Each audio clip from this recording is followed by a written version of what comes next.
Mainit ngayon online ang naging biro ni Vice Ganda tungkol sa viral na We Are Under Attack. We are under attack! Para sa iba, simpleng komedi lang ito at bahagi ng entertainment. Pero, para naman sa iba, tila sumobra na at nawawala na ang sensitivity lalo na kapag politika at seryosong usapin ang ginawang katatawanan. Nanawakan kami dito! Dahil sa social media, mabilis kumalat ang mga biro. Isang linya lang, milyon agad ang nakakakita. Kaya hindi maiwasan na may matuwa, pero mayroon ding nasaktan o makaramdam ng pangbabastos. We are under attack!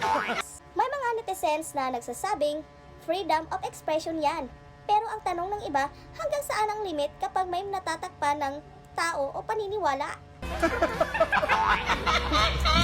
Hindi masama ang magpatawa, hindi rin bawal ang komedi, pero siguro mas maganda kung may mas kasamang respeto at awareness sa epekto nito sa publiko.